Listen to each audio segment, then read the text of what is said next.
All right, so the first challenge, let's go ahead and go over to Unreal here. The first challenge is going to be build a combat sequence or a combat scene. It could be multiplayer, single player, whatever you prefer within these bounds. So you have 2800. This is 2800 by 2800. So if you go into cube grid, modeling, cube grid, just drag out 2800, 2800 by 2800 cube, just like that. I don't know where that just put that, but anyways, so that's what I did, and I'm gonna probably go a lot smaller scope just to get the challenge done and to get the first entry in, but you guys can go as advanced and technical as you want. You can take away area if you want, but just the sequence, it could be a small POI, it could whatever you want, just as long as it's within these bounds. If it's in these bounds, you're good to go. You can go as high as you want and as low as you want, but in terms of on a 2D axis, these are your limits. So get to creating. All right, I'm gonna jump into this myself. Like I said, I did not plan this at all, like in terms of what I'm going to make. I just kind of am thinking of what I'm doing now, which I'm gonna probably do 2 buildings that have multi-layered floors that are connected with each other, and you have some fights in between them. So that's what I'm gonna do, and I'm gonna record this, and it'll be a time lapse, and we'll see where I go.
I've been working on that now. I don't know how long it's been going, but I had to take a little break. It's probably been a little less than an hour. But I got something down, and I stayed within the confines of that 2800 square. And I will go ahead and show what I cooked up here in just a minute. Let me scoot that over. All right, so this is what I have. Again, didn't spend too much time on this, and didn't really plan out what I was going to do or what I wanted. Just kind of was free balling it, and then, you know, of course I was deciding things as I was going on. Sometimes that works out perfectly fine. But basically, I wanted this triangle fight. So you got, let me just mark real quick. It'll be easier to explain if I could draw it out. So you got your point of interest here, point of interest here, point of interest here. You get this nice little triangle fight.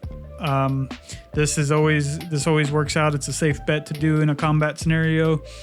So that's what I did. The power position is right here, the PP, as I call it.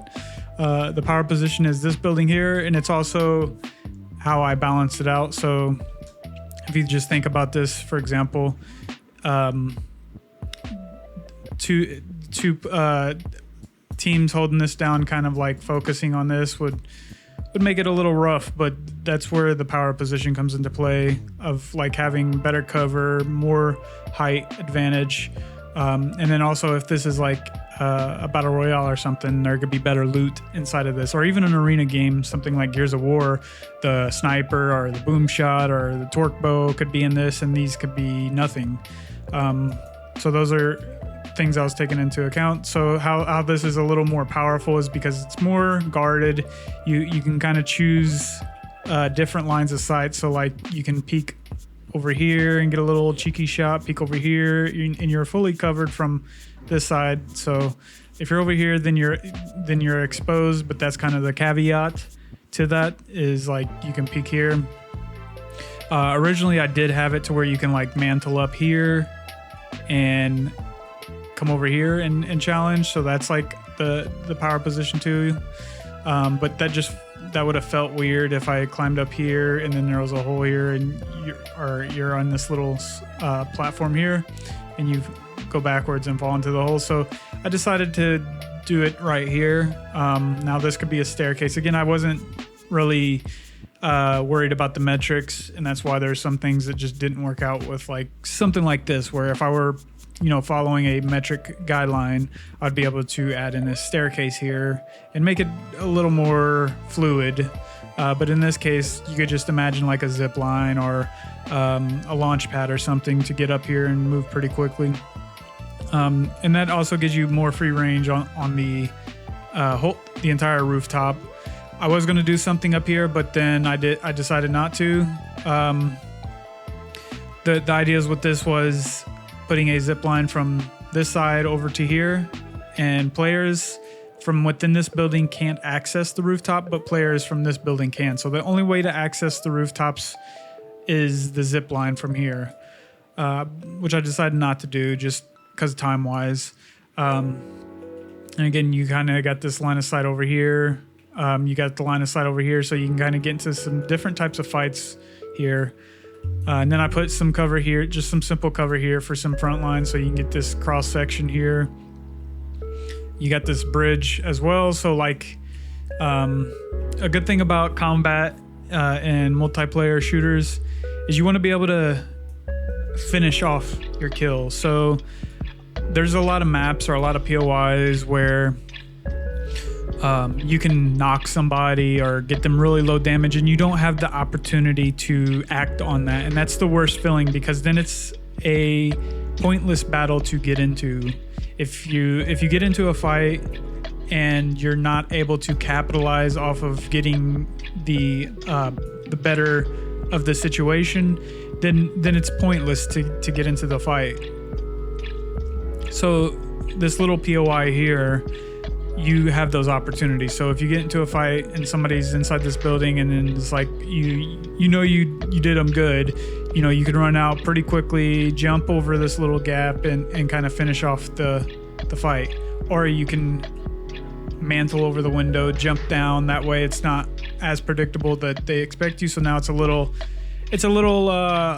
guessing game. Like the person inside there is like, I know there's 2 ways into this room if they drop down, so my back's kind of against the wall and I'm kind of keeping an eye on both doorways now. So add in that little chink in the armor where it's not so predictable, but it is predictable, but not to the point to where you could just eye down one doorway and keep players from entering. So that was kind of the idea with that, and vice versa with this too. So if you're over here and you knock them or you hurt them, the way over here is straight here. Now there's not much of another way over unless you go all the way around here into the zip line and then challenge.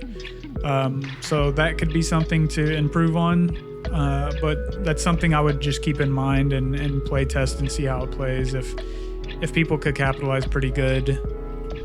I mean, also, again, if I had the zip lines over here, then that would be another way that they can capitalize off of getting the better of the combat, even coming up here and running and jumping into the window. So it's more of a trailer, high action trailer kill. Like you're down here, you knock one, you run over here, hit the zip line, run, and then run and jump from the rooftops into the building here, and kind of like a surprise attack, high action attack here. And then on the back side here, I added just some simple front line covers. So if you're in here and you get into a fight and you want to drop down, and then if they drop down to contest, now you're at this cross section of fighting here. And also added this bridge between the two. I kind of went over that earlier. Another thing is like being able to run and jump up here and mantle up top here is a good way. You want to give access points to players on the ground. You don't want to gate that off too hard because then it won't be as fun. And that's also what I did over here as well. I did have this connected, but then you wouldn't be able to access this. So I decided to make this more of a jump, which is totally fine. I'm sure if I give more thought, I can make this a lot better and make it more cohesive and fluid like, but that's totally fine. It's totally fine for a play test and to see how it feels. So I'm gonna run around. Where's my start position here? I'm gonna run around, and the controller's not that good. It's just the default Unreal controller. So, but it's always good to run around and get a feel for how something is playing or feeling. You just kind of imagine combat. Obviously, I don't have like any mantling or anything hooked up that looks like it's a little more than 45 degrees. So would have to get that. This is really short, so would have to raise that up. Again, I wasn't following any metrics or anything, so a lot of this, as you see, is not that good. But it'll be as an easy fix.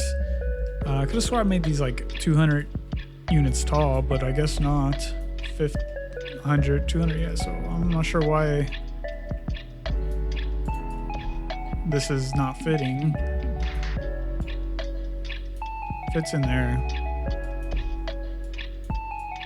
So yeah, that's just something that obviously wouldn't happen if you had some metrics in mind. But yeah, I guess that little lip right there is putting it over. So it's if I lower it, then it should be fine.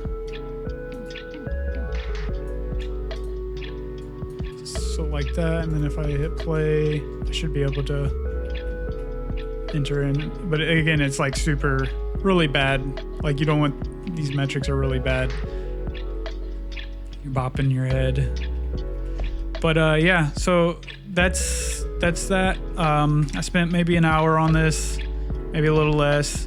And then up here, I kind of give some little like fiction of the building where art can kind of like have a little more creativity of, you know, what these buildings are doing. Maybe they're like transporting some power that they're harvesting from beneath the surface, and they're kind of like